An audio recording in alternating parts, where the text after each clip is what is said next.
Thank you, Shagufta. Good morning, all of you. It's absolutely a pleasure to be here again. And so we straight off dive into this very important discussion. So just as a very quick housekeeping things, like we have a few presenters and of course the discussants. I'll request the presenters to stick to the time of 10 minutes. And then of course we have the discussants and I'll request them to keep up to the time to 5 to 6 minutes. Otherwise I'll be brutal enough and I'll intervene and interject and say, please, like that's up. You're too close. And then, of course, we have to open it up for larger discussion as well. But very quickly, as to the topic that we were really looking at, or the idea for this session, the idea is to really see what is the special case of developing economies and are we uniquely placed. I think there are a couple of points here which I thought I should share. I think I'm convinced in my mind that it's going to be nations like India or countries like India which are going to drive a lot of innovation in the future. We are going to be giving out huge sets of unique business models and unique situations which can actually get implemented in the rest of the world. So the next wave of innovation, whether you talk about online economies or anything, or it is actually going to come from India and places like India, and which can get implemented in Africa, Latin America, and so on and so forth. The unique thing about India again is the kind of scale that we can actually bring off is going to be exceptional. So the question here is that how do we really regulate? What is it that we can do? The second question that we are really trying to delve into is what about SDGs? Definitively, I think SDGs can really have a huge impact in terms of like what India can actually do. But on the SDGs, I think one thing is very clear that in 2030 we are not achieving them as the world. In fact, anybody who says that yes, we are going to be achieving them is trying to fool himself or whatever. It is just not possible that we'll get there. I think the best we can actually get as a collective of the world is about 80% of the goals, or if you really look at a score of 80. In fact, we do this whole work on social progress, and that is what we have actually found. In fact, within the country as well, if you really look at it, there are going to be some goals that we will achieve or we'll be very close to achieving. But most of them, out of the 17, I think 15 of them, we are actually going to be lagging behind. So the question here is, yes, the potential is enormous, but how do we really take it forward? And then, of course, the last but not the least is on income generation opportunities. Absolutely. But I think this is where regulator will also have to come down very strongly, because what I really see or foresee is that within the online economy, like it's the larger players which are becoming larger. They are actually having the larger set of the pie. They control more and more. So how do we really regulate to really make sure that the level playing field exists and things? Because across the world, what I see is that the larger players are controlling, and it's not about the newer kids on the block who are coming in. In fact, if you talk about Facebook controls, say it's WhatsApp, Instagram, or whatever, anything which you're talking about communication, there is just one single player. I think these platforms give them amazing level of power to really move up this, what do you call, in terms of disrupting and whatever, with the data they have, with the possibilities that they can actually do. So how do we really enable small enterprises is also going to be one question that we need to delve into. But these are some of my initial remarks. In fact, I'll make some closing comments as well. But without further ado, I think we should just dive into the discussion. We have Professor Gerber, who's coming all the way from Chicago. So he's from Chicago Kent College of Law. Professor, over to you and over to your remarks and things. And you have 10 minutes, sir. Okay, thank you very much. We'll try to stay within those 10 minutes. What I'd like to do is simply get a sense of where developing countries are in the competition evolution right now. I can probably talk over this. Don't worry. Now it's going to work, but stop working any minute, won't it? Yes. Anyway, if it works, fine. If it doesn't, I'll just talk a tiny bit louder. The focus of this is really on looking at the evolution of competition law in the world, rather, and thinking about how the developing countries are located within it. So if we think about it that way, convergence has been the dominant discussion for a very long time now, since at least the 1990s or 2000. The notion is that everything's moving toward the same model, right? That's the way people have been talking. And if you go around the world, and some places will make that very obvious, and some places will just do it but not say it. In any event, there's been this strong sense that things convergence, and if for no other reason that that the U.S. Will require it or be able to push it or whatever. Okay, there have been differing responses now to big data, which calls into question the entire convergence idea. Right? It may be possible, and I'm going to mention this at the very end, to think about convergence with respect to specific aspects of competition policy, competition law. But the big idea that everybody's moving in the same direction toward the same sort of thing it seems to have been totally disrupted now and undermined. So this puts developing countries in a new position. It's no longer impelled by convergence, the developing country, and it creates opportunities to choose direction. The objective here is simply to situate developing countries in the interplay between convergence and divergence. Divergence has a certain power, is fed by certain kinds of interests, and convergence does as well. And developing countries, it seems to me, are in that sphere within which they diverge. And so looking at it that way, I think, is useful. If we think about the convergence context, right, prior to the 1990s, you had two very separate models, right, two different ways of thinking about competition law. Different in terms of the fundamental ideas. So you had the United States situation, the United States focusing on economic effects since the late 1970s. Everybody knows that pretty well. The European perspective is perhaps a little bit less well known because it's been sort of submerged for a while, and big data is bringing it back, it seems to me, making it clearer that it's still there, but we just haven't focused on it very, very much. So you had US, you had Europe, each one was operating in its own way. Globalization was increased in the 1990s, leading many countries to have competition laws for the first time. Most of them looking around for what should they do. And in that process, the notion of convergence developed. Right? So the notion of convergence came out of the fact that there had been two different approaches. Developing countries were looking around, and everybody was trying to find ways of getting support from developing countries. Americans were going to Brazil and all kinds of places trying to push one model, and the Europeans were going to the same place the following week trying to push another model. And in the process, some people came up with the notion of convergence being critical. So that's all fine and good, except if we think about it, there are three different things going on here. There's an economics perspective, an economics effects perspective. There is a power restraint perspective. That's the European perspective. The whole notion in the development of competition law in Europe was about power restraint. That has become less important since the 1990s in certain areas in European competition law, but not in all. And one can go into that if there's any desire to do it. And then there's been the third approach, which has been the developing country position of looking around and trying to figure out what to do. If we think about it that way, I think we have a different angle on things. So if we look at big data, it creates a new context for competition law in many areas of the law. And as several people have mentioned, it's now competition for markets sometimes rather than competition in markets. And the main point is that the central factor is competition for power, right? And the European model is designed basically to focus on that kind of thing, but from a relatively broad angle, with a European sense of what abuse of power means, which is a long-standing evolutionary idea within the civil law as well. So there's a greater sense that power is a problem, and that we have ways of thinking about power that will identify what's an abuse and what isn't. You talk about that with most American competition law people, they say it doesn't make any sense.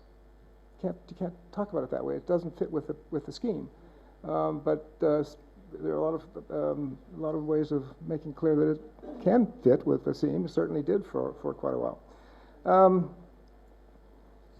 Okay, so when the big data comes in, it hits this seam between the two, revealing the differences, right? Because the U.S. version of the response to big data has been largely we can use the same tools.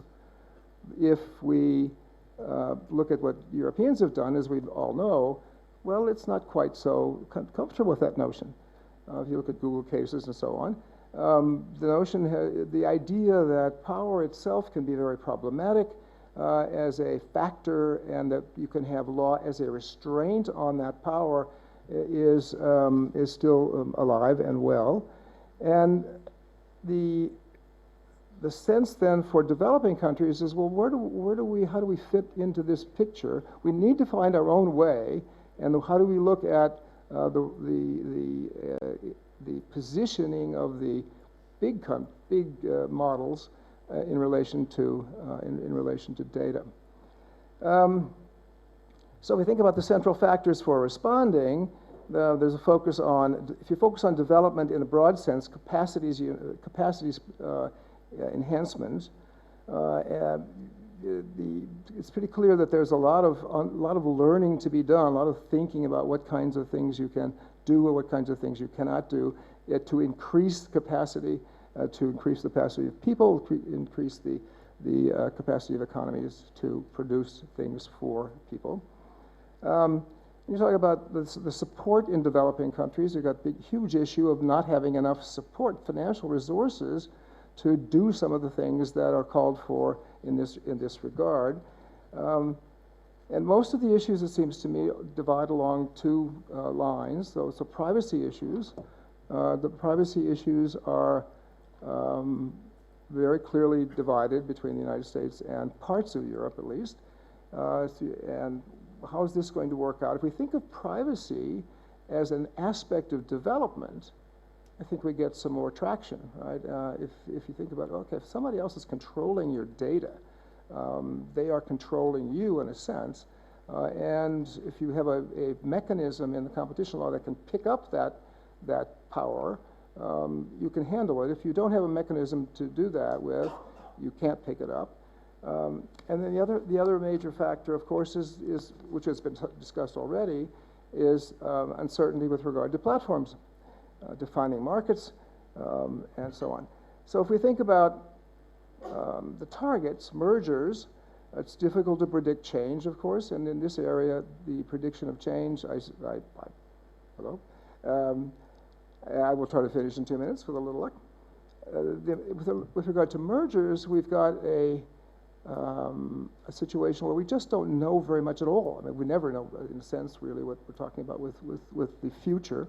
So we compound this now with development issues, and we say, well, from a developing country perspective, if we're going to get control over some of these things, we may have to do things like reverse the burden of proof. We may have to reduce proof requirements in order to give possible access to these problems.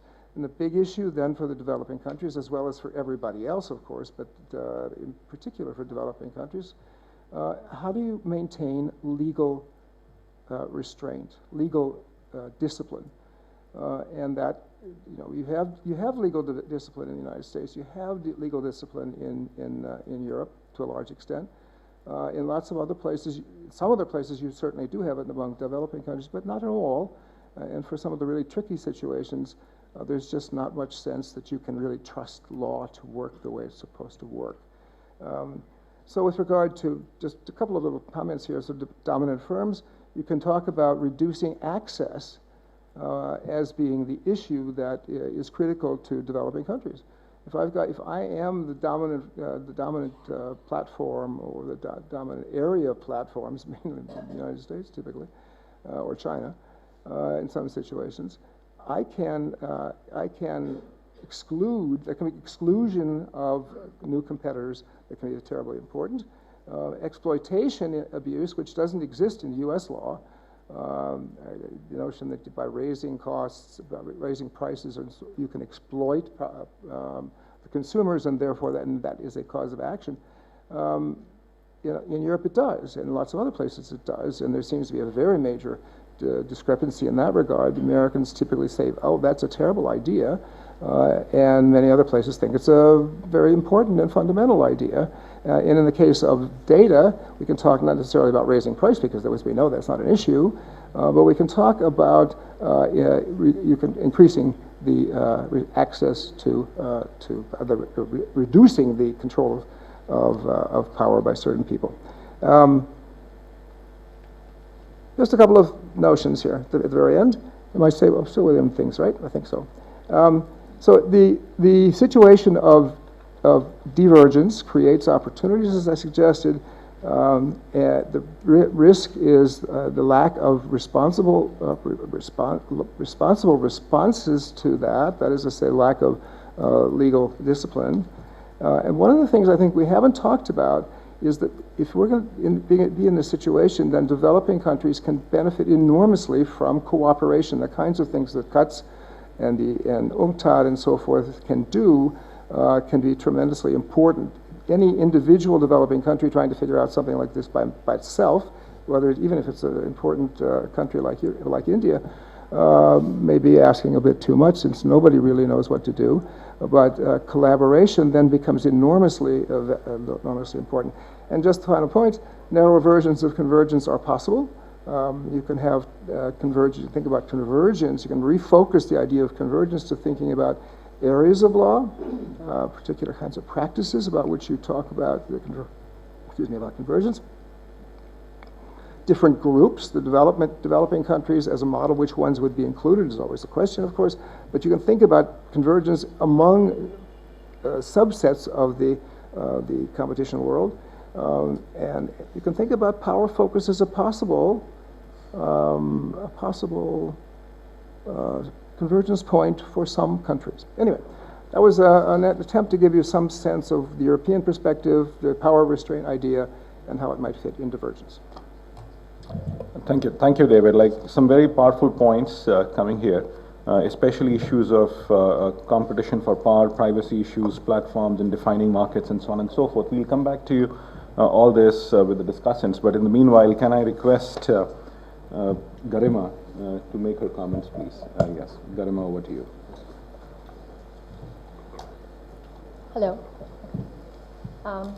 As we are discussing the case of developing economies, I would like to talk about the special case of the recent initiative taken in India by the government. As most of you know, that in 2018 October, the government of India constituted a competition law review committee to review the Competition Act and look at international best practices and propose recommendations if they are required. So there are some recommendations that I would like to discuss, but the scope of this presentation is limited to digital economies, keeping with the theme of the session. And I would also like to bring up settlements and commitments recommendations proposed by the committee, because especially in view of digital economy, it becomes important as the understanding of the market dynamics is still building up. And in that case, settlements and commitments can be more useful than the authorities going about penalizing these big techs, just for a perceived anti-competitive conduct. So for digital economy, as we know that there's a claim being made that data is the new oil, and all these incumbents have the ability to amass and process huge volume of data. The committee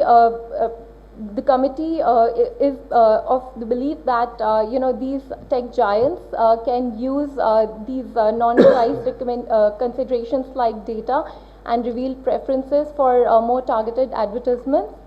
For that, the committee recommended that interoperability could be a key tool, and for that open standards could be used, but that requires a wider consultation of the stakeholders. And also they looked at the definition of price, whether that could cover data and reveal preferences. So in the Act, the definition of price uses like any valuable considerations. So the committee believes that it's wide enough to include non-price considerations like data and reveal preferences. Looking at horizontal agreements, as we see that in case of digital economies, they are mostly platform based. There can be some hub and spoke cartels where hub mostly escapes the review by the competition authorities.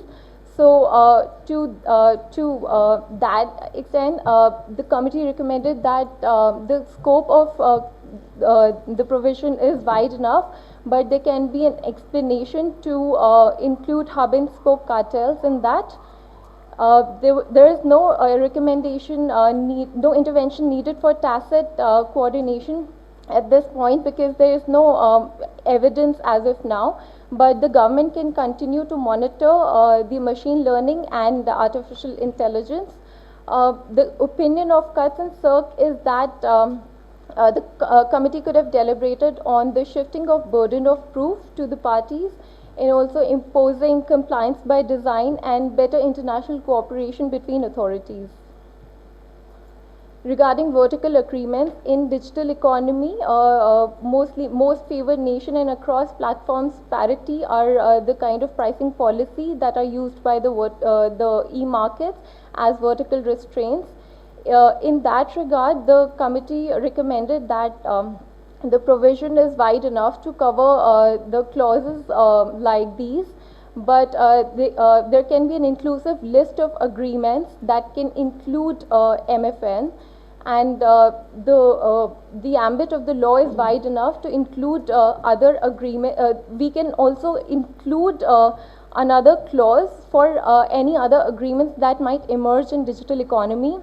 That may not fit into the definition of horizontal or vertical agreements like conglomerate arrangements. Regarding abuse of dominance, access to big data strengthens the market position of online businesses through network effects and feedback loops.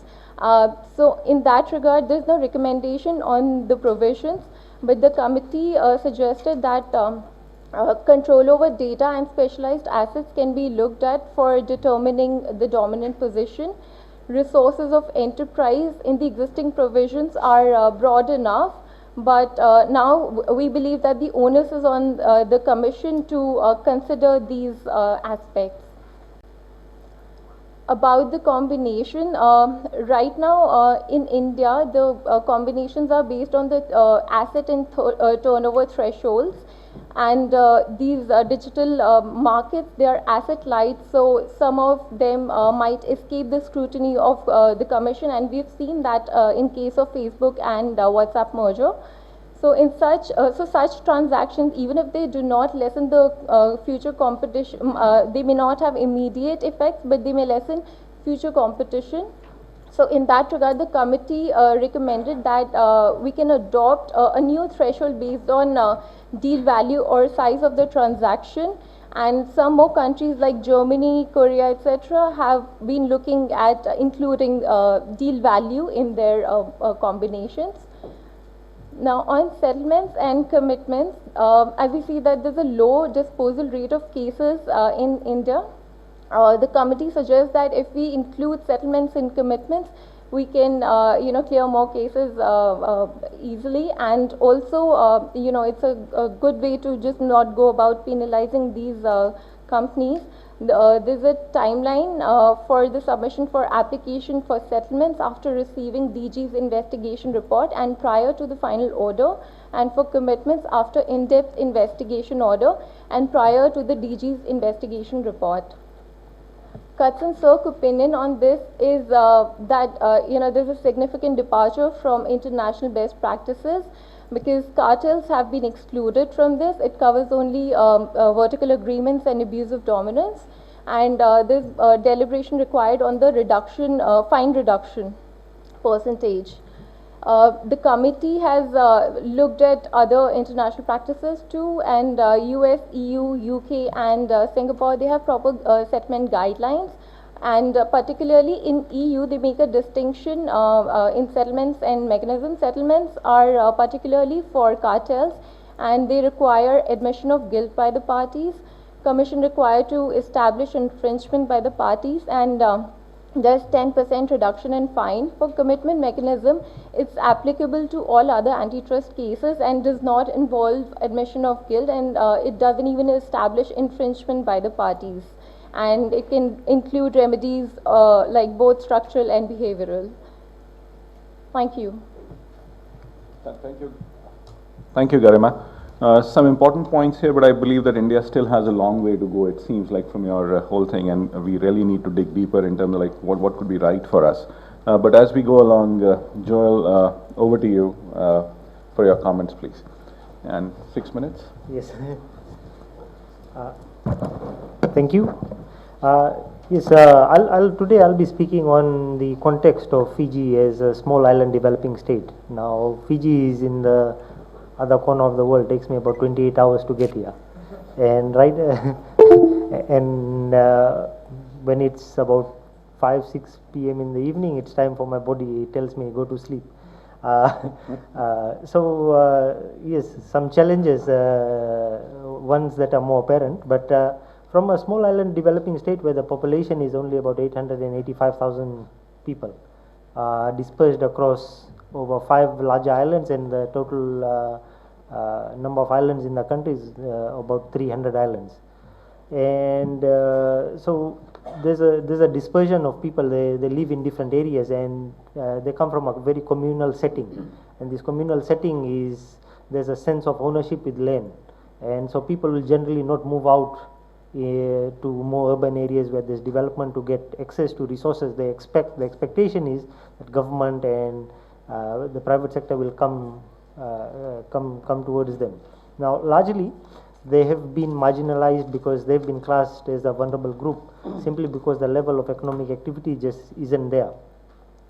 And so when we talk about an online economy, there's a few things that we need to consider. One is, we're talking when in Fiji, we're talking in context of goods and services. Two, Fiji is a small island developing state, and over the last 10 years, Fiji has had unprecedented levels of growth for Fijian standards.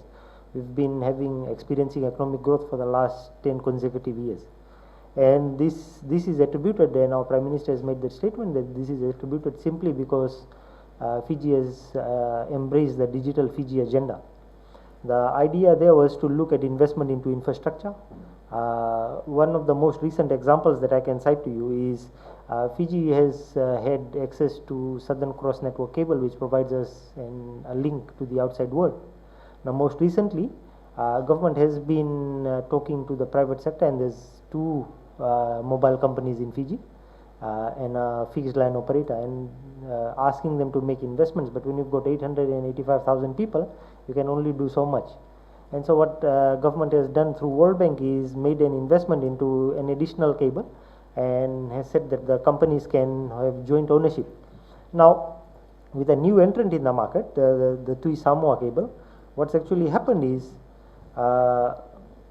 the companies at the wholesale end have started to experience a decline in cost, and this is actual numbers. The costs reduced for international interconnect from 256,000 Fijian dollars a month to 40,000 Fijian dollars to ultimately $640 a month, which is what it sits at, and this is in a span of a year of the cables coming. Now, what this has meant for the end consumer is rates have declined. Our access to internet, now you've got plans like $8 for 12 GB data, and there's so much data going around that people are unable to use it, and everybody's coming up with pushing data out, and people have access to all this data in areas that they never had access to.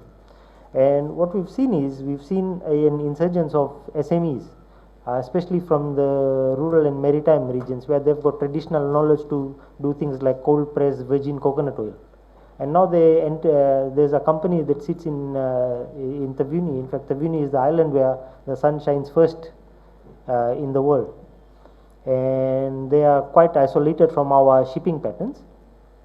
But they've recently secured a contract to supply virgin pressed coconut oil to the US, and so that has led to economic activity. They are hiring people, etc., etc. Now, because I have 6 minutes, I'll quickly move on. When we talk about small states, we are not only talking about the private sector's involvement, we also, or businesses in terms of goods and services, but we're also looking at government services, because a lot of dependency is given on the state as an actor in the economy.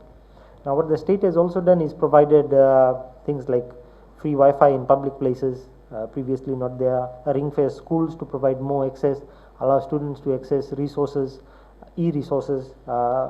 Also, from a different angle, it allows for better preparedness in terms of how people are prepared for things like cyclones. Now, in 2016, Fiji was hit by the second biggest cyclone ever to make landfall in the world, and the largest in the southern hemisphere, tropical cyclone Winston. Wind speed at about 340 kilometers an hour, actually wiped out 1/3 of our GDP. The good thing was that people were informed, they knew what to do, and as such, we did not experience that degree of casualties.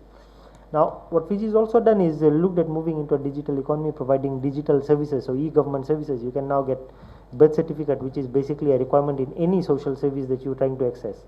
So, you're required to give your birth certificate. It's also put in this digital Fiji application that allows you to sit in the rural area or on one of the islands and register your business online. So that's allowed for more access, and with more of these businesses coming up, from a consumer perspective, it's given access to a diverse range of choice. People are able to get a lot more information. You're able to look at other small players which are now coming up and competing with supermarkets. Now, although they do not compete across all product ranges, they come up with their own niche. So somebody selling some coconut oil, somebody selling, so there's a biofuel plant in Rotuma, then there are other people that are selling soaps.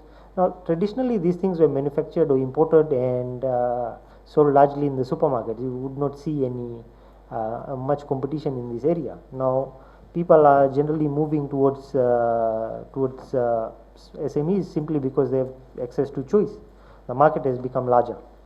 Now, in terms of fostering development, it addresses a market failure of information asymmetry.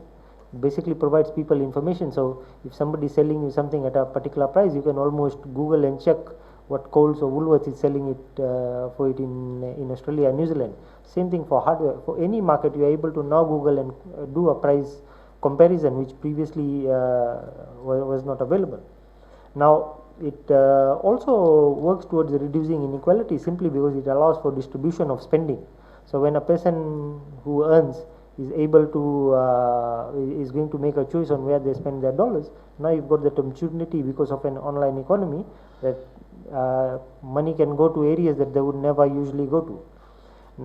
Now, with the digital economy, I mean, affordability is fine, but affordability is useless without access, and as such, there needs to be a consideration on whether access is being provided into some of these areas where we're basically looking at. And so the question is, what is inequality, who is poor and who is rich, what gap are we trying to bridge? So a lot of consideration around that area. And while an online economy can be a catalyst to reduce inequality, if access is not there, it can be a catalyst to actually larger the inequality gap, increase it. Inequality can become even bigger because there are people now that have access to a lot more than they did not have previously, and people that don't have it just don't have it. So in terms of regulation, there are certain things that we consider, and I was listening to the speaker before me, and she was saying that there's a review of competition law. In fact, Fiji is also going through a review of our competition law. Historically, it was just a borrowed legislation from Australia. Now we're looking at whether this makes sense in the Fijian context. And because it was borrowed of the 1974 Trade Practices Act, whether it does in fact address all the issues and challenges brought about by an online or an electronic economy. A lot of considerations in the law simply refer to a brick and mortar type business setting. So when you're trying to expand these definitions and interpretations, you almost always challenged, because they say, look, the intention of the law was never this. And as such, it poses quite a fair degree of challenge in terms of how we are looking at certain things. And so basically, Fiji is now in the process of enacting its or putting out its competition policy, national competition policy, as well as its competition law. Thank you. Thank you, Joel. First, I must thank you for coming from next to Mars. That's what you effectively said. But very important issue on access that he did touch upon, but then he was just talking to me on the side that his biggest grudge is that there is no competition law for watching television, because the asset that is at home, it reduces his access to Saas Bahu serials because of his wife or something. So that's his grudge, and that is what he was talking about. So there is a real problem at home. But having said that, Seema ji, over to you, please. Thank you. As I come from Ministry of Rural Development, so I look at the development perspective of digital technology.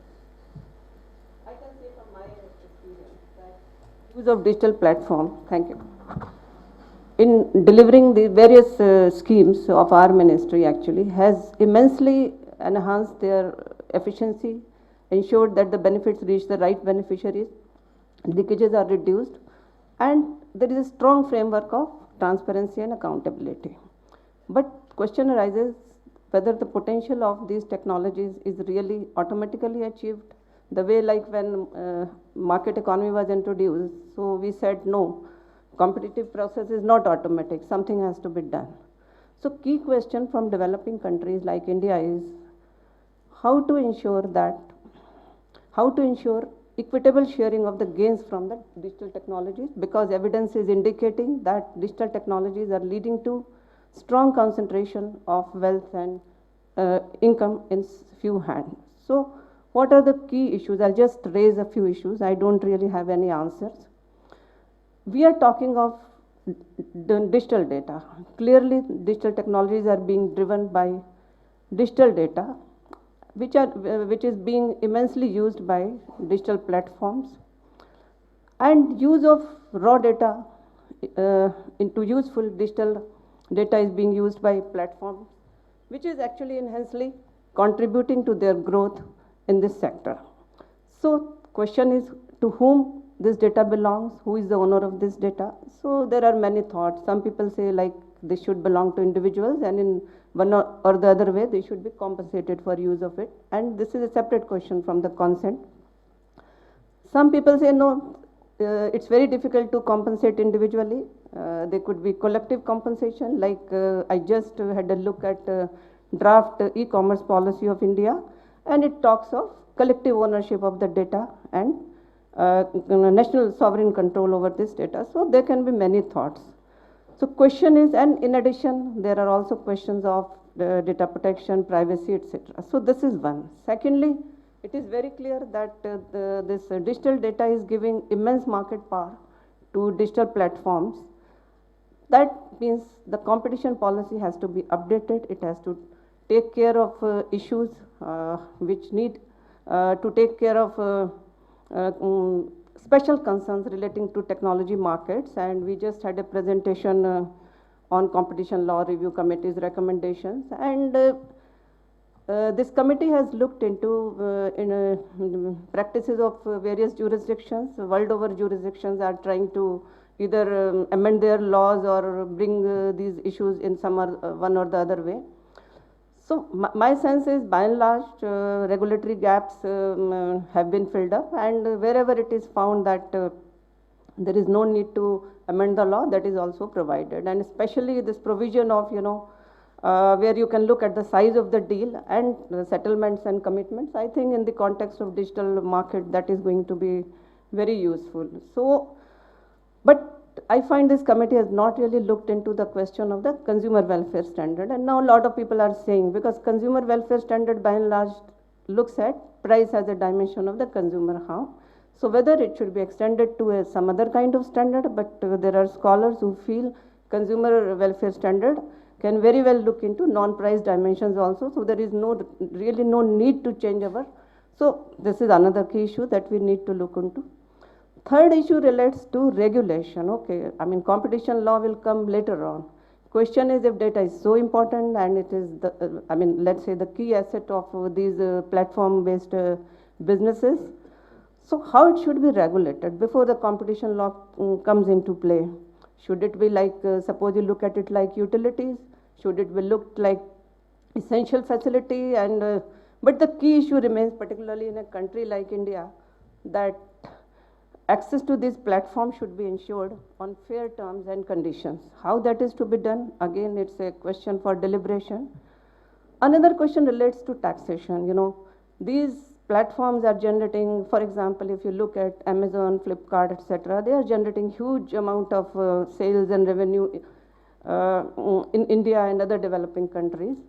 But I think that taxation is not at all clear. Probably they are being taxed in some other country. So this issue also needs to be looked into. They should be taxed where, you know, their revenue, profits, etc., are being generated. So how it is to be done? That is another key issue. In addition to this, you know, there is also the issue of, you know, these digital technologies are going to cause tremendous disruption in the jobs market. You know, the kind of skills which will be needed for artificial intelligence, IoT, etc., and other technologies are going to be very different from what are existing now. So how do we handle those disruptions? How do we, you know, create training, retraining, and needed skills for the new economy? That is also a key question. And in a country like India, this issue is very critical. How massive investments may be needed in this kind of, maybe some innovative approaches may be needed. There is another issue. You know, this is going to also, as we are talking of disruption emerging from social technologies, and if we talk of the equitable sharing of gains, as well as, you know, look at the disruption of these technologies, maybe you need to compensate some loser groups. You may need massive investments again in social protection policies, but how we are going to do in a country like India, where at present we do not really have very well-defined social security measures? I think that is also going to be a very critical question. And another point is, you know, all spread of these digital technologies is fundamentally dependent on the spread of the internet penetration. Yes, India is now one of the fastest digitally adopting country, no doubt, as per McKinsey's reports, etc., after Indonesia. But in terms of absolute level, still only 40% of Indian population has access to internet, etc. So it is going to need substantial investments to penetrate in rural areas. Although this digital devices has been rapidly narrowing, still in absolute terms, it's very substantial. I know, like when we go to rural areas for inspection of our programs and all, we have got a very big IT setup in our ministry, many mobile apps and all, but in many areas we find internet, either it is there, but the speed is so slow, those mobile apps are not usable. So realization of this potential is going to substantially depend on first access of internet in unaccessed areas and giving sufficient speed. That is also going to be very important. So I think ultimately it is the government of India and other developing countries, they have to decide what kind of digital society we need. We are looking towards an inclusive digital society. So we have to, you know, decide the rules of the game. We have to, in consultation with the other stakeholders, private sector, NGOs, etc. And since in this case, the markets are global, so you have to keep in mind, you can say the national and international boundaries are blurred. So that means you need to consult other governments, especially those who may be likely to benefit from this process. You have also to keep in mind, when you are deciding at policy, how you are going to, you know, sort of aid structural transformation in a country like India, how you are going to generate local value, etc., so that, for example, MSMEs and other small players benefit from access to digital technologies. But one thing is very clear, this is we are in a moving kind of target, whatever we decide today. And we have to do a lot of out-of-box thinking, we have to keep on thinking, moving. So it will be a very dynamic process because the technologies themselves are very fast changing. We cannot say, okay, we have developed the framework and all that. You have to keep on continuously devising. And I think the process of consultation within the country and across the country is going to be a key part of handling these issues. Thank you. Thank you, Seemaji. Like this has been very fascinating at certain points, especially in terms like how you're foreseeing disruption in the job markets and what it can actually hold for us as countries. And of course, the most important being that it has to be a dynamic process. It cannot be etched in stone and moving ahead. But as we go along, can I request Janice to make his deliberation and points, please? Janice, over to you. Thank you.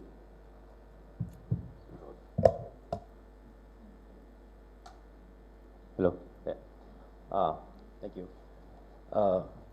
Amit, thank you, and also CUTS for invitation to the conference. It's a very interesting conference, also for me as a representative of the enforcer from a smaller country, where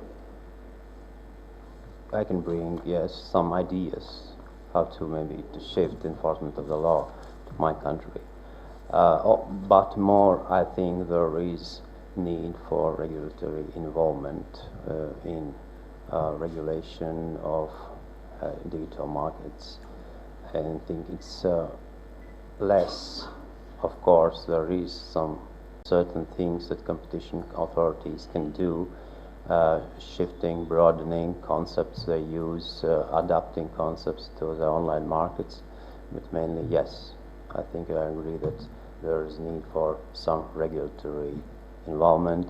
That could be also regulation concerning, like in EU, privacy issues, trying to regulate this whole value chain. Of course, if we are going to data, there are privacy issues. It's a fundamental right recognized in the EU, but in any case, there is certain value for this actual private data that later becomes used by the digital companies in the market, because we well know that this data is going from somewhere, and this data is going from individuals, and they intend for regulate this basic level of these individual rights was the main intent to adopt this GDPR. I don't know how it will be, how this regulation will succeed, because it's very detailed regulation, and maybe it could be the problem for this regulation that it's very detailed in the norm setting that may create some problems in the future. But anyway, this regulation set up certain important principles. Going back to the competition issues, yes, there was about the review of competition law, the possible review of competition law. I'm not very supporter of the review of the legal backgrounds of competition law, because I believe that the principles of competition law, antitrust, abusive dominance norms, covers all new shapes of online behavior. Anyway, there is problem to detect which behavior is abusive consumers, because mainly most of the actions of the online firms are benefiting consumers, what they offer to the consumers, and there is problem to define, looking that we have so many efficiencies in the markets. The consumers are getting so many benefits. How we can define the harm? There is a problem to finding the harm in this perspective, in these markets, in this development stage, I believe. But anyway, there is tensions to be caution and be prepared to enforce the law in certain situations if exclusion of other competitors is very likely. going to the point of the developing markets, I think for Latvia as a market, the main that was mentioned is infrastructure problem. Our country and also market participants in mobile sector and fixed sector made a lot of investments in infrastructure. And these investments was, of course, motivated to some extent by EU funds, but mainly they was motivated by the competition in the market. And in this sense, consumers in Latvia I think, is in a very beneficial situation that they can use mobile telecommunications for a very low price if you compare to a EU average, but anyway benefit from this very good infrastructure, very fast infrastructure in mobile and fixed sector. Going to what was said about algorithmic behavior in the market, it was also will include hub and spoke aspects and cartels. I think, yes, you have to think about such risks that maybe in some sectors where algorithms will be used, it will cause something like a hub and spoke where one third party will accumulate the data and will also control the data among competitors in downstream market. Also, such behavior is very well known in the traditional markets, also in interbrand competition between in one supply chain. Talking about vertical agreements, yes, I agree that mainly there will be problem to define, yes, and to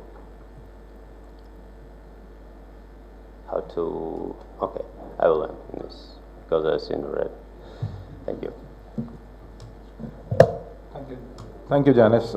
Very important points on, say, privacy issues and rights of people. I think that's something that we really need to delve into.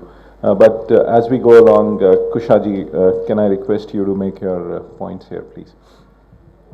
6 minutes, please, sir. Thank you, Mr. Chairman. Distinguished colleagues, it is an honor to be able to speak at this platform as a discussant in front of such a discerning audience, and to highlight in particular the case of a subset of developing countries. What I have in mind are the very small island economies of the Caribbean. It's a topic I will speak about with some inhibition because the issues are so large that one might feel that to talk about these small countries is beside the point. But as somebody said in one of the earlier panels, the best way to judge these things is how it affects the weakest, and in this case, the smallest. So that's my entree into talking about the small countries of the Caribbean.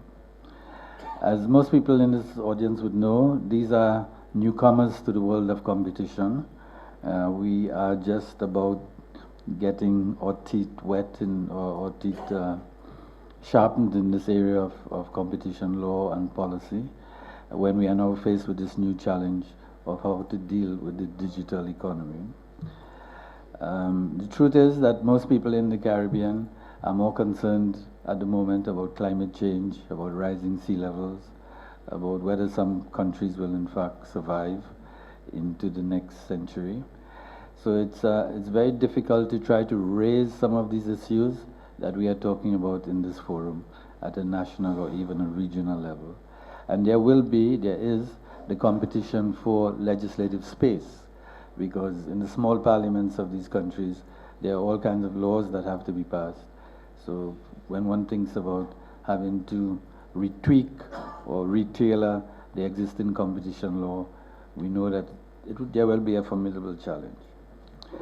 Just to set the scene, though, these countries of the Caribbean started off as colonies for commodity production, sugar, tobacco, rice, But over the course of time, because these are small countries and cannot be competitive in these areas of commodity production, and because the population was young and growing, we've had a transition to an ambition to become services economies. So we're no longer in the business of commodity production, but now services. And services, of course, means having to have internet connectivity, having to be on this new highway, which is not such a problem for the Caribbean because the populations are generally well educated. We've had for many years free universal university education. So there's a great population, young population, and we've had exposure to wide connectivity with internet platforms and so on. However, the countries have, as an ambition, something that we see in our trade treaties. When you read the preamble to our trade agreements, it always says that we want to be integrated into the world economy. But that phrase, when we had it in our trade treaties, talked about the world economy as a goods economy. And now we have to deal with it as a services economy. The experience so far has not always been what we would have liked it to be. For example, if you take tourism as a services economy, the idea was that yes, we would encourage more tourists to come to the Caribbean. But the way the digital economy has developed, all of the bookings and all of the packages and all the payments are done outside of the Caribbean. So that about the only benefit one gets from the tourist in the Caribbean is if he happens to buy a trinket or something on the roadside. The payments are made elsewhere and they remain elsewhere. Or if you take as a second example, the rise of what were called financial institutions, offshore banking, which became a big opportunity for many of the small islands of the Caribbean. These were overtaken by new regulations with respect to terrorism and money laundering and so on. And many of these offshore financial institutions have had to close because they don't meet the demands, the challenges, especially from America. This is an important point because we have to escape the tutelage of America, as Professor Gerber said.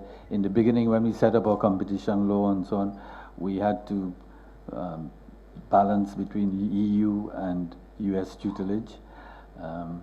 It became important for us when India came on board and when South Africa came on board.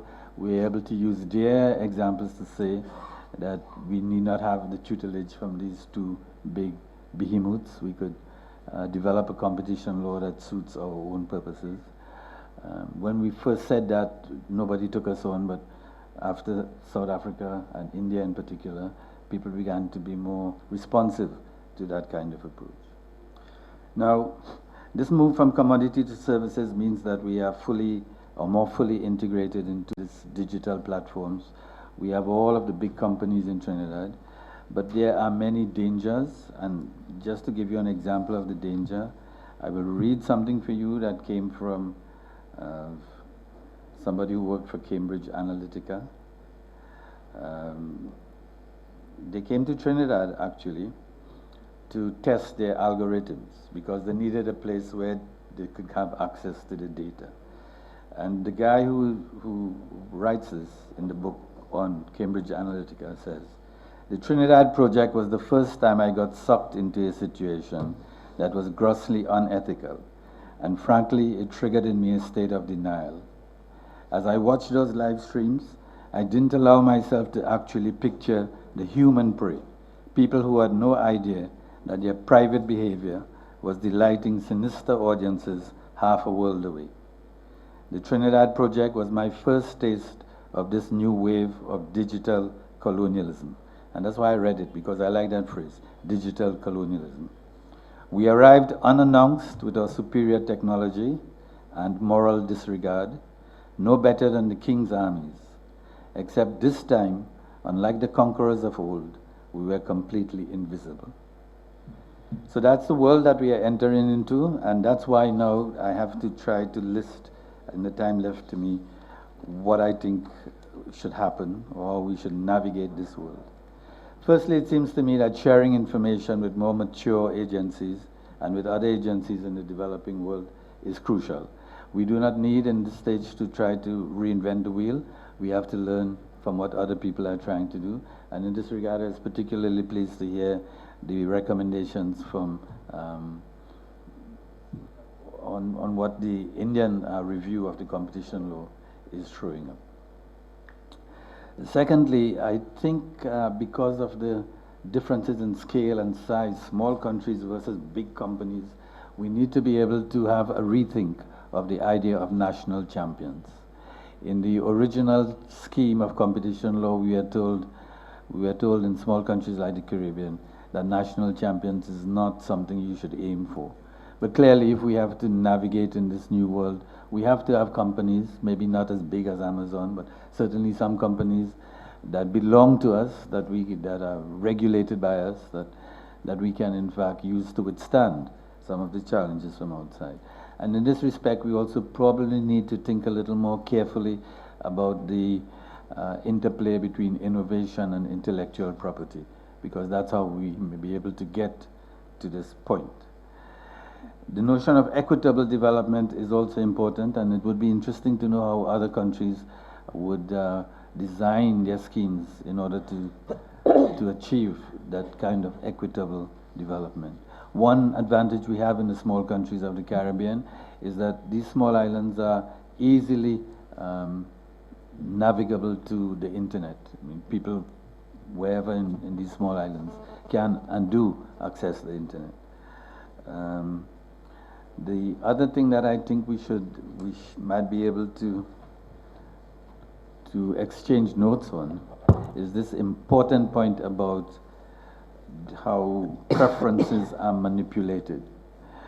A couple of months ago, I was in Singapore, which is a country that people in the Caribbean like to say, how come we are not like Singapore? Because we became independent at the same time, and we in fact had more resources than they had.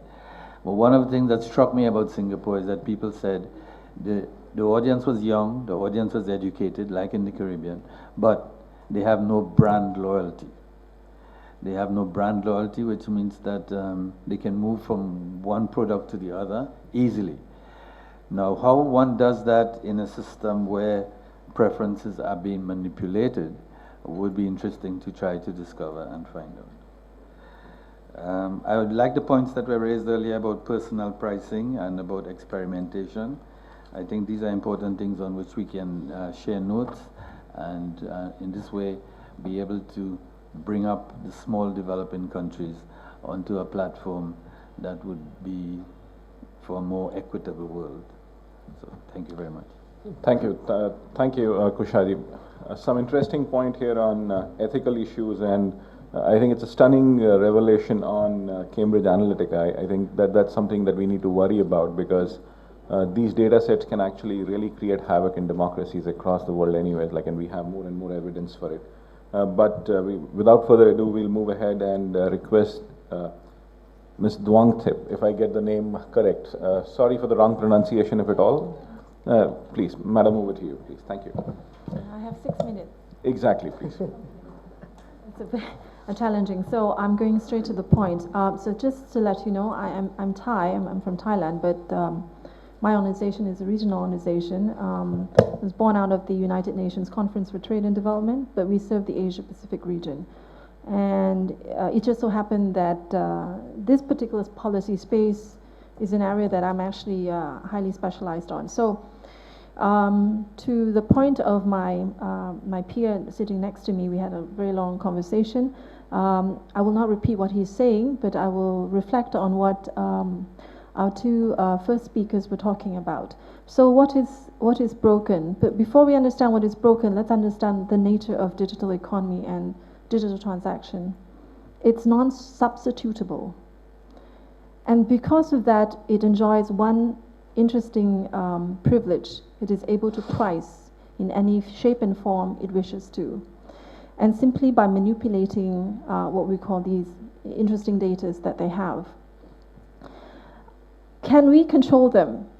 We talk about network effects. Yes, we can. Net effects cannot happen in isolation. Network effects is what we call this continuous feedback loop that we talk about, requires what we call the stickiness effect. The stickiness effect is where regulators can come in. So what are stickiness effect? So yes, you might have the scale, but if you can't magnify, you really can't go far. And there are things like, for instance, how do you reduce stickiness? One, you know it can't be substitute. Look at the type of services or offers that these particular platforms are doing that are what we call behavioral patterns. And these itself, consumer protection, welfare groups, or even regulators can see. So there are two cardinal rules. I also have a technology standards background. Technology cannot be governed. Behaviors of users of technology can. So that's the most important thing. Otherwise, we stifle technology. Two, technology does not converge. Services converge, which means when we regulate the behavior, we regulate the services. What is the biggest fear for me as someone who's looking at this area is not just about data monopolization, but what happens after that, which is platform convergence. We're still afraid of digital platforms. So what if digital platforms converge further, which is what we call GAPA. GAPA is a new definition for mega platforms that are happening under our noses. And we can only look at them once we actually understand where the stickiness happens. And again, behavioral economics comes in. A lot of the measures that competition commissions are looking at still are good, but we need to fine-tune a bit more. We can't look at quantity, we can't look at price. We need to look at non-economic factors that drive what we call these so-called convergence. So that's the most important thing. There are exceptions to network effects, and that is algorithms. Algorithms can't multiply that fast. Why? Well, unless machine learning and AI can work at the rate of quantum computing. At this point, algorithm is the so-called the killer of what we call the network effects and the multiplication effects. A good example is during the, I don't know how old you are, but I'm sure you remember the conflict between UK and Argentina. So I don't know how many of you know that the UK government decided to purchase some fighters, jet fighters from the US. And given they were allies, this went passed through the Senate very easily. But then it occurred to the UK government later when they were testing out the so-called jet fighter that they didn't have access to the algorithms. In other words, they couldn't program it. So they went back to the U.S. defense and said, "Excuse me, we need the codes because we really need to do some modification." And the U.S. Defense said, "No, you can't, because if you manipulate the software, then you could be shooting us down." And so this whole thing went behind the scene, but just to give you an idea that it's not that easy. It's not that easy to say that net effects can happen. There are limitations, and one of them is algorithms. Algorithms are still programmed by humans. So the question back to developing countries is, as I said, I used to work in the standards group. Why did China rise? 20 years ago, China, I worked for the standards group. There was only Europeans and American programmers, internet engineers, who program what we call the protocols of what we're using today. Suddenly, out of nowhere, we had large number of Chinese engineers coming in. Okay, yeah, you had spots of Africans, Asians, Indians, but the most of them were Chinese. The Chinese knew that if they wanted to dominate the internet economy, they needed to be coding. They needed to be part of the standards. And the standards here is what you're using, all these wonderful gadgets and innovation that's happening is basically part of that. So I actually don't see a lot of Indians, in particular in this meeting, other than American Indians, meaning Indians born in America. And then I don't know if they actually do come back. So I also say this to Indonesian government, is that you need to, we as Asia, as developing countries, including Africa here and Latin America, is that We don't participate in areas where we need to be. That's one. Two, the measures for a thriving economic development is how many programmers per GDP do you have? And I'm not talking about application. We're talking about hard codes, the ones that build the future, the things that will power the AI, not the apps that I'm going to be doing what's my best shop, how can I increase my shopping, acceleration on a particular apps. Yes, I know, I've been told.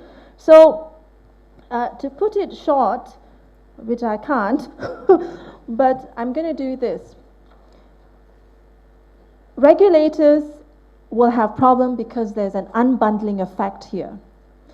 So when we understand market, just like when we talk about multilateral and bilateral, I'm negotiating your market for my market, or you're looking at sector to sector access, it actually goes away when you look at unbundling, because at the end of the day, as I mentioned, services converge.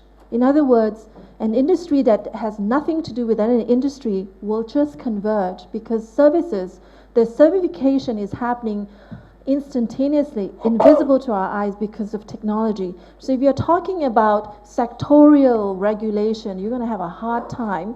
The biggest threat to central bankers today is Libra.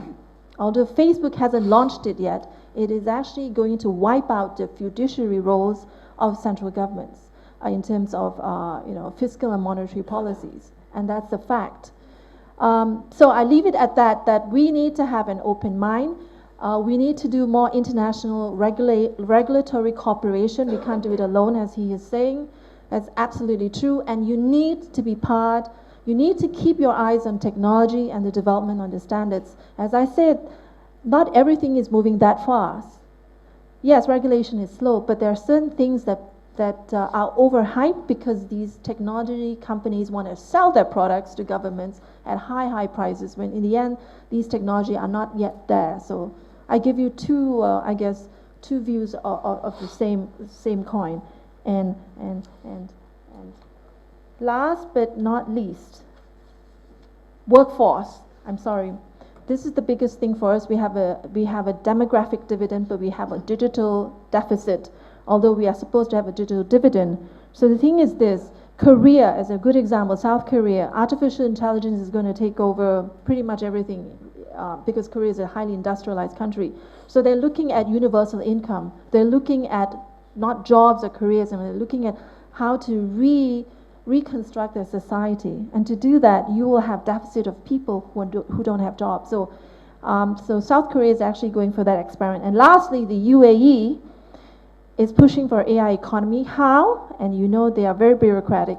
They've come up with a very innovative solution called the Ministry of Possibilities. It's a new ministry, which is basically any bureaucrat who has a new idea, whether it's policy or innovation, transfers themselves voluntarily to this ministry, do whatever you want to do. The resources will be given to you by His Holiness, the Qatari, whatever, okay, I don't know what you call them. And basically, when these ideas are then explored and used in UAE as a way to push innovation. So think out of the box, because that's basically where we need to be. Thank you. Thank you. This is absolutely great. In fact, 2 or 3 points that come to my mind which have to be looked at. One is how behavior can be governed. That's a very different way of really looking at things. But then challenging, but of course, like something that we really need to delve more. And then, of course, be part of standards. In fact, I think the more I think about it, of standards, India certainly has had a challenge. In fact, because the question is going to be proprietary standards or non-proprietary standards, and how and who controls it, and what countries, what enterprises. So very important again. And then, of course, and how regulators will have to run faster in terms of really catching up with how technologies change. So that is going to be one of the things. In fact, this has just been a great discussion. In fact, Pradeep ji has raised his name tag for a question, and then I'll come to you, Pradeep ji, but after your question, I'll go to Mr. Sikri. Thanks a lot for joining. No, I see you here, so I have to ask you a question. I'm sorry. So I can't ignore you, but then I'll come to you immediately after Mr. Mehta's question. But my point here is that how do you really look at this issue that we have been discussing and taking along? So Pradeep ji, your question, and then we'll go to Mr. Sikri. Again, a very fascinating set of discussions and sort of very wide canvas, I would say. So it's difficult to actually pin down as to what the issues are, except to just point out that there have been situations that, where algorithms have been found to be creating further algorithms and beating the human player across the game. So don't think that it is only human beings which are making the algorithms. They can be self-creating, and this is what happened. I mean, there was this experiment done in Stanford University where one computer was playing against 3 players of bridge, and that particular program had never played bridge. And can you imagine, after 6 or 7 games, the computer started beating all of them by self-learning. Now, that was the bad news. The good news is something which we have not spoken about, is e-governance. There has been rapid strides being made. I mean, Seema spoke about it in a way, in the sense, in the context of development. But even there are issues like trade facilitation, customs procedures, etc., customs clearance, etc. The way advancement is taking place, and that is leading to a lot of benefit. Toll posts, for example, now you're getting a fast tag and so on. So technology has been helping people to a large extent, and that is what has to be remembered, instead of being, constantly feeling that nothing good is happening. But there's a lot of good which is happening. But the downside is, of course, very, I mean, as the last session, we're putting our fears on the table, and literally we are afraid about this. What is likely to happen, we don't know. If you see some of these sci-fi movies, you can well imagine what can happen. And those sci-fi movies are quite real, I must tell you. Because a lot of those things are coming out to be true. So you might get robots, which will be, humanoids, which will be smarter than human beings, or semi-humanoids. You don't know. You don't know what is going to happen. Everything is possible. So one has to be aware of that, but let me leave it at that. So instead of being a Cassandra, and keep talking about. Thank you, Pradeep ji. But I think there is an inherent assumption in your point that human beings are smart, but that's a separate issue and a discussion. We'll get to that. Oh yes, absolutely. But then, Mr. Sikri, like your points, like what do you gather out of the discussion? And you've been the Competition Commission chairman. And how do you really look at this? And especially some of the points that Garima had made, like if you could just delve into some of those issues. Over to you, sir. Let me tell you, I'm so glad to see Mr. Sikri is one of the best chairmen. Oh God. I think everybody is good, don't say that, best. I said one of the best. I said everybody is good. All right. Good to be back. Good to be back here, and once again, I must thank Pradeep for insisting that I should be here, and I happen to be in Delhi, though I keep traveling. And I said, okay, I'll join for a while, and I didn't know that you are chairing the session, Amit, and that was great. It's good to hear a cross-section of views, and in a way I've been updated on what is happening, because I've been 1 year old after I left the job, and I'm doing something different now. So given that, it was a great opportunity to connect once again with the issues in the competition sphere. I would just base my couple of observations on the 2 cases we handled, and it did pose us a lot of challenge. One was the Google case, which we handled as a commission, and the second was the airlines case, which we also handled from the point of view of the algorithms. So I think let me touch on these 2 aspects which may be of interest. I think some of the speakers put it very correctly and aptly that yes, this technology is bringing a lot of benefits, and let's accept that.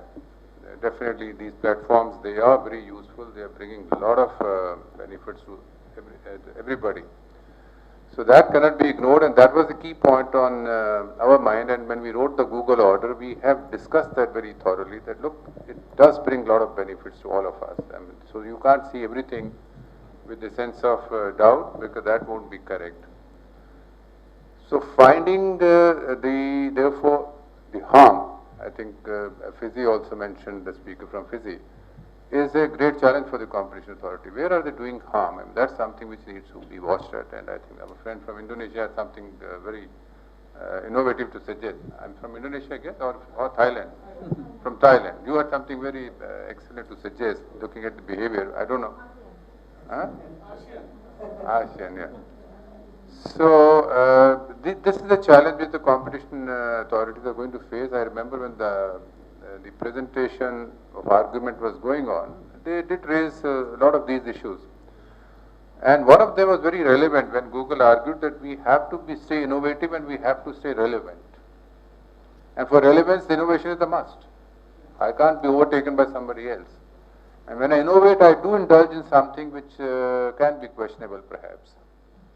But you have to forego that, because otherwise I'll lose out. So these are the questions which came before us, and we, if you look at the order, we have discussed these in great length, that how these platforms are very, very relevant and useful for the society as a whole, and how they can't be overlooked.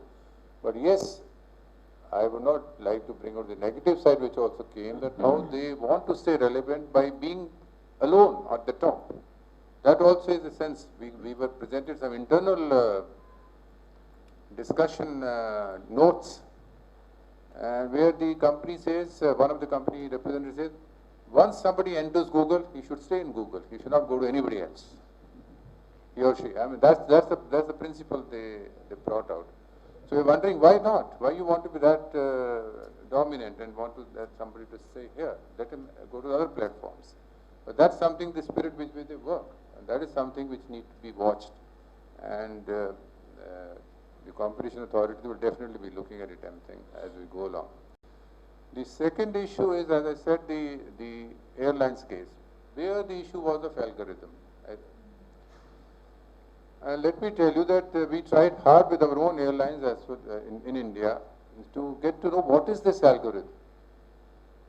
They are very shy. They are very shy of sharing, and they haven't shared till date. Till I left, they hadn't shared. They had shared only the basic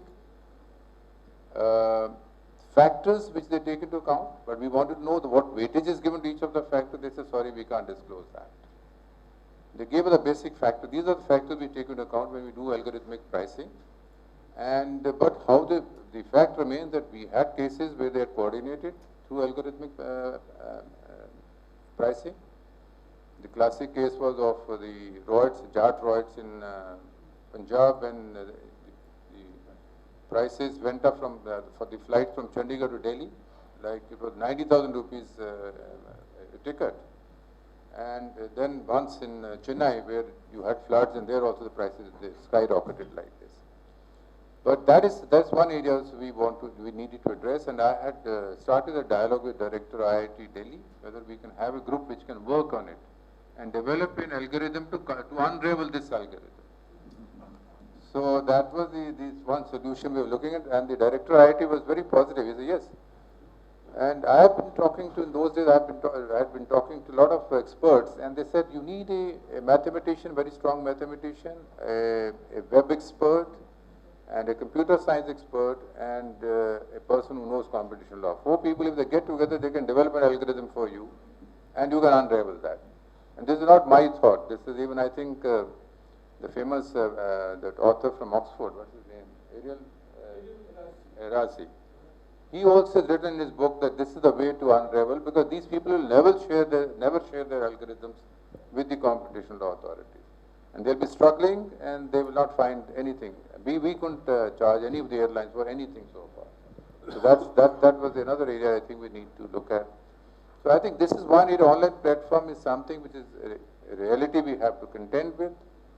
Artificial intelligence is another one where countries are now focusing. So the competition authorities are going to be faced with numerous challenges.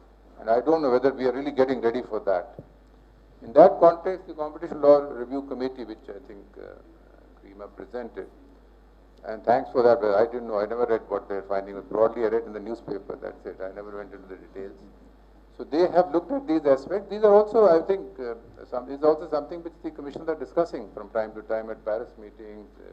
Within the commission also these issues go on.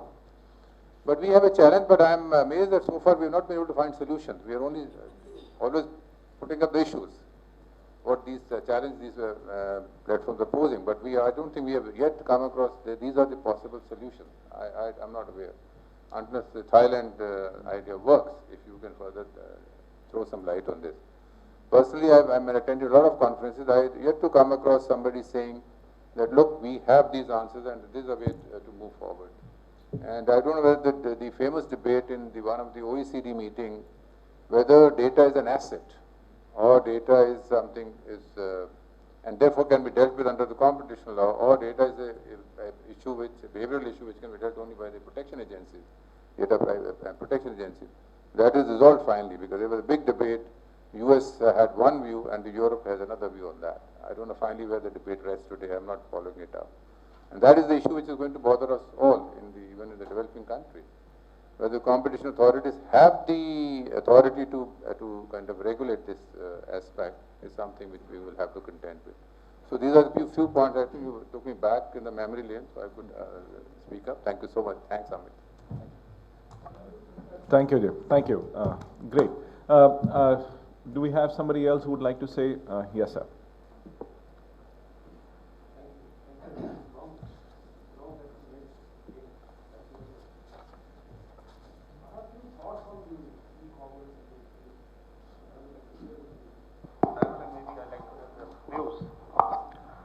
Audible. So I heard with rapt attention what Dwangchik had to say about mega platforms. Now I am reminded of a book called The Circle by Dave Eggers. I don't know how many of you have read it. It's a book which actually presents the future of the mega platforms of the internet.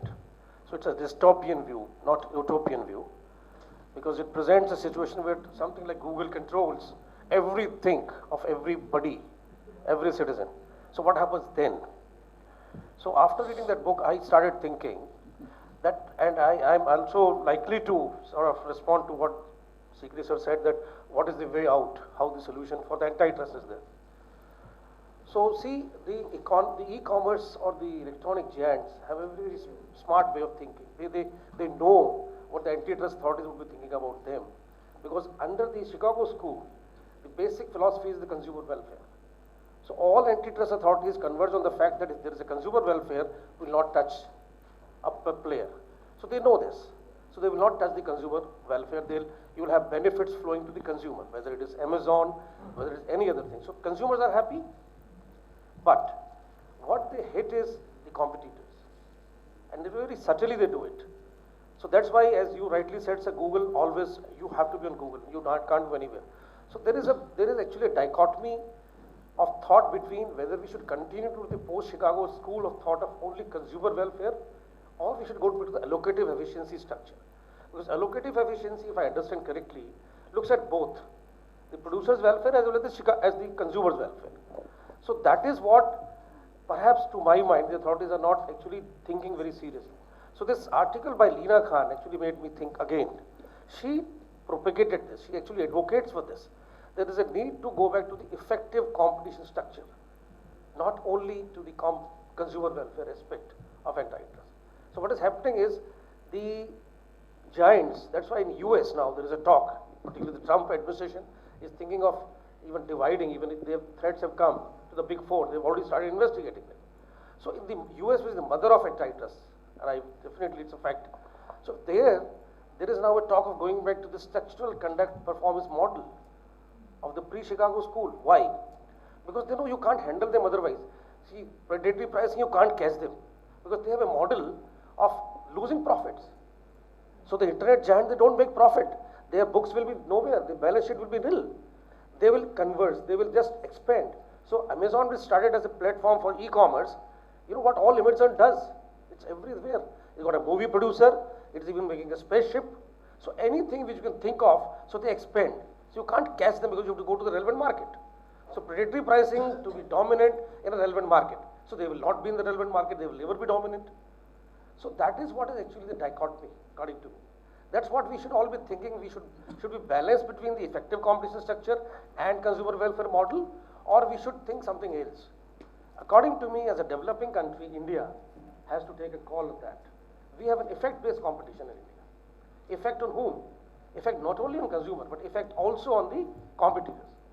So we have, I will not name companies because some of them are, I don't know whether present because I'm advising them, but the fact is, that they are doing exactly the same and they're copying what the Amazons or what the Googles of the world are doing.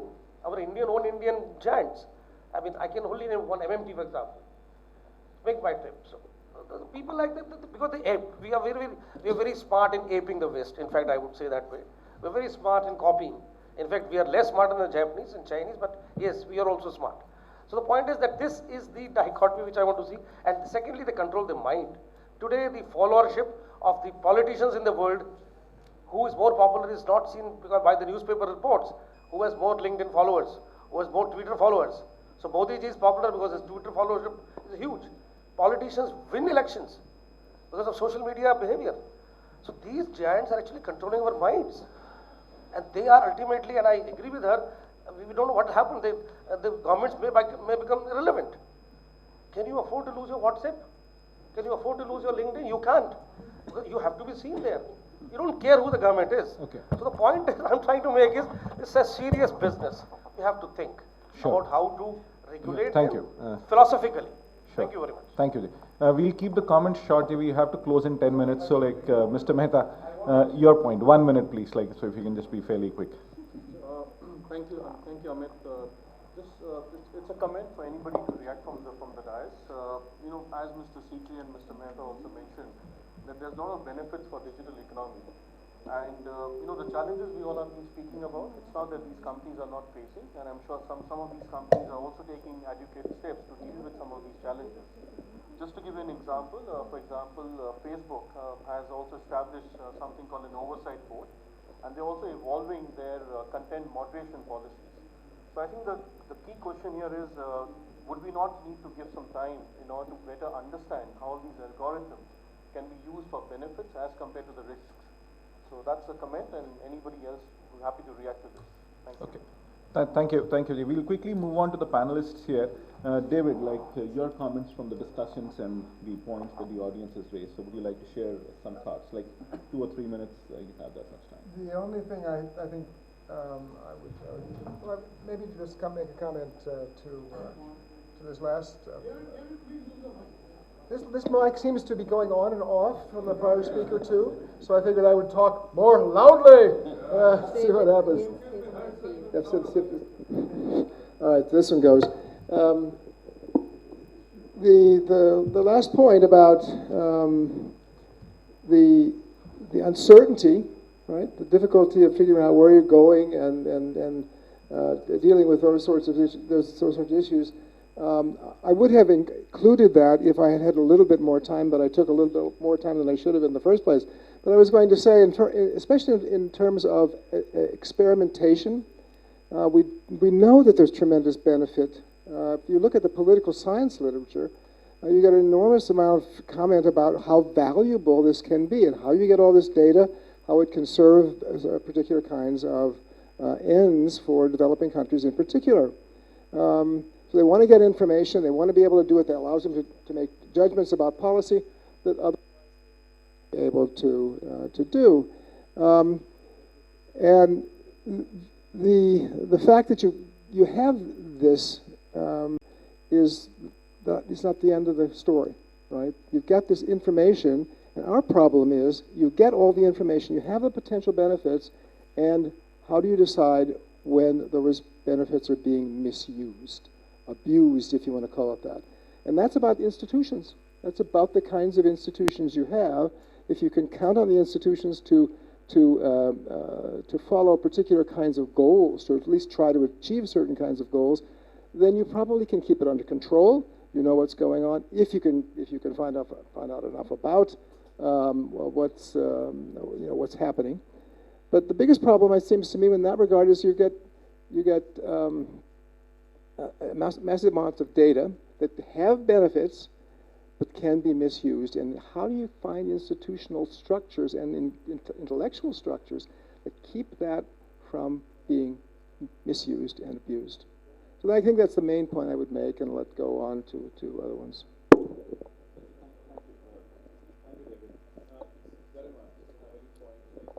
Yeah, so like from India's point of view, I think India wants to build more understanding before going for any actions or enforcement. Like we can see that we're conducting market studies starting with e-commerce.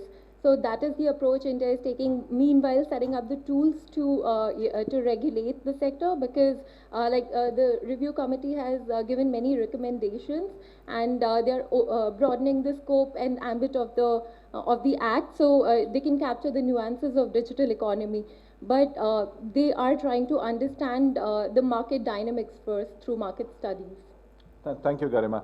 So we have time for very few quick comments from the panelists here. So 1 minute of closing comments. Like, would you like to share something, newer thoughts as to how you're looking at Kushaji? Yes, maybe I could inject a dose of reality from international politics. We've heard about the platforms and we've heard about the companies. So in the Caribbean, we are under the umbrella of the Americans. The Chinese have begun to invade into the Caribbean. And the latest thing that happened is that the American ambassador to Jamaica has warned the Jamaicans to beware of the Chinese, because this is the US sphere of influence. So those kinds of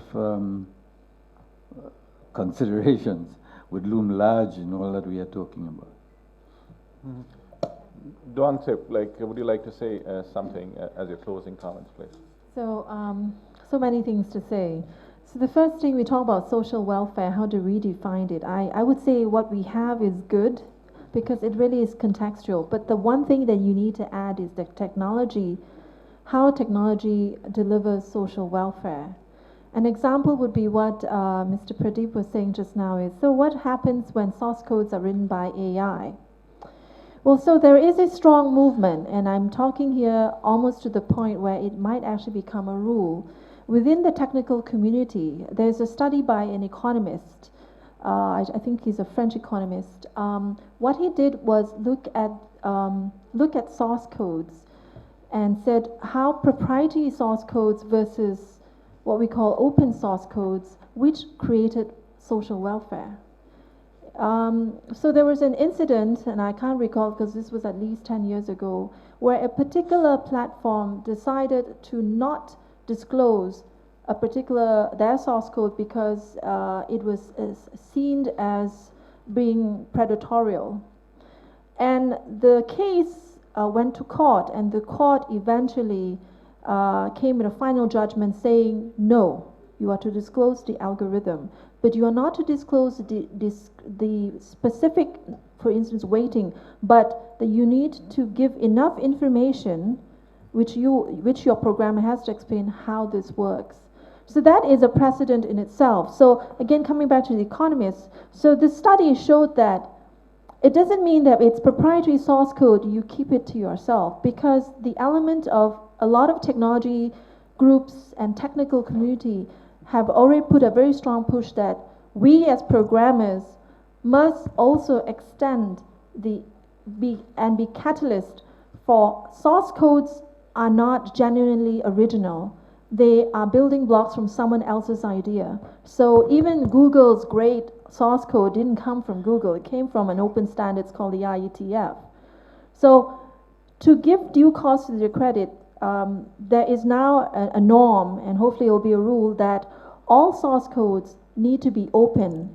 An example here is, if Google was forced under this new rule, Google 10 seconds, please. Yes, Google would not share the last 6 months of their source code, but they would share last year's source code. Which means once that becomes public, other programmers in the world can also benefit from this advancement in source coding.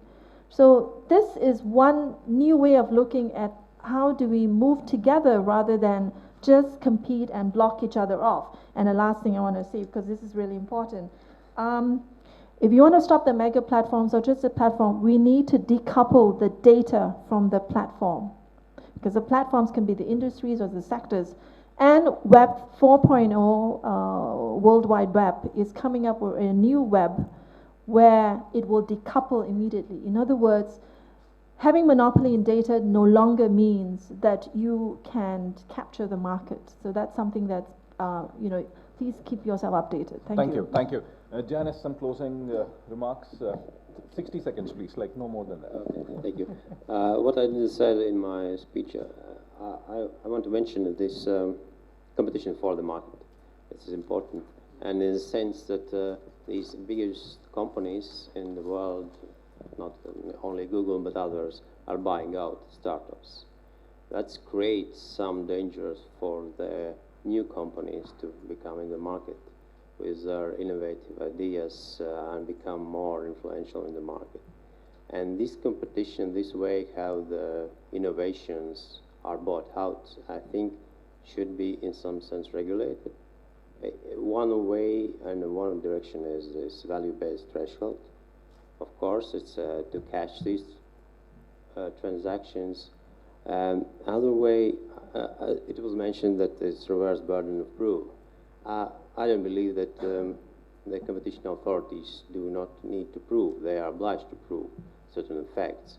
But this balance of proof should be, I think, revised in these cases. We should think about. Okay. Thank you. Seema ji, any closing remarks, please? Thank you. I think the biggest challenge with these digital markets is that you cannot afford to intervene too late. You cannot afford to intervene too early, because then you may be adversely affecting incentive to innovate. But if you wait too long, maybe the dominance would be established, and because of their special effects and features, it might become entrenched. Now, this is really very difficult task. When to intervene, to what extent to intervene. This is one. Second point is, like Uday had mentioned that algorithm collusion and all. The same behavior, if you look at it from one perspective, it may appear to be anti-competitive, but it is quite possible if you look at it from other perspective, in some cases it might be pro-competitive. For example, see these acquisitions by dominant these digital players of some 300, 400 acquisitions over last few years. We always think in terms of that, they are doing it only, to thwart of future potential competition. But it is quite possible that this itself may be, incentivizing the small players to innovate, who know that, okay, let us, do some activity and all. And at certain point of time, it will be acquired by Google or some other player. So, and they will walk out, with substantial value. To my mind, that could also be possible in some of the cases. So the lesson is that we have to keep our mind open and look at any issue from all angles. Thank you. Thank you, Seema. Joel, last comments, please. 60 seconds. Exactly. Yes, so just 2 points. One, the first point is on sharing lendings, and I had Mr. Mehta and Sikri Saab talk about this. The digital space is advancing at a much rapid pace at which any agency can keep up to. So nobody in here will be able to keep up to the pace at which changes are happening on the digital platform. We in Fiji operate in our opening hours is from 8 to 5. The digital economy operates 24/7, 365. So it doesn't rest. And the advancements that are happening is much faster, and so there's a need for us to come collectively, and I must thank Mr. Mehta and CUTS for giving this platform to enable us to discuss these issues so that learnings can be shared, and there's no need to reinvent the wheel. Definitely what somebody is facing in India, Fiji will face it, other countries will face it, and so there's a need for learning. That's my first point. And my second point is on data privacy, and we've been talking about data and possible exploitation of data, comments on digital colonialism. But one of the things I've noticed is consumers sometimes don't know or don't even care that they're giving data or what data is being provided in exchange for free platforms like Facebook. So you really don't care as long as you're able to chat with somebody. You don't mind giving this data out. So if the consumer doesn't care about the data being out there, in terms of public policy or in terms of regulation, where does regulation come in to say this is where we draw the line? Where should the line be? We don't know. Thank you, Joel. Pradeep ji, your last intervention, 30 seconds, please. 30 seconds. Picking off from this is an important point. Mr. Sikri spoke about airline surge pricing and how the algorithms decide the pricing. The same thing happens even in taxi aggregators.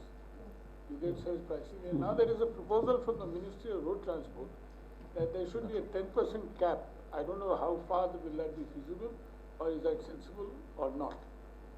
Yeah, no, so very important points. This has been a very fascinating discussion, but just I think it is over to CUTS now to really move ahead and really do a white paper on this. I think there's a very important thing here because some of the points which I think need to be looked at much deeper are on issues of information asymmetry, to who owns the data, to how digital data is giving immense power within the system, what is happening with algorithms, how they can actually get misused.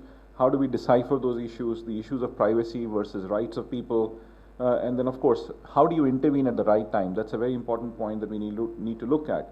And then of course, the issues of standards. I think we cannot really miss that point. That's a very important thing to look at, and how we can change people behaviorally and look at these. But last but not the least, the issues of consumer welfare or social welfare, because platforms do bring benefits.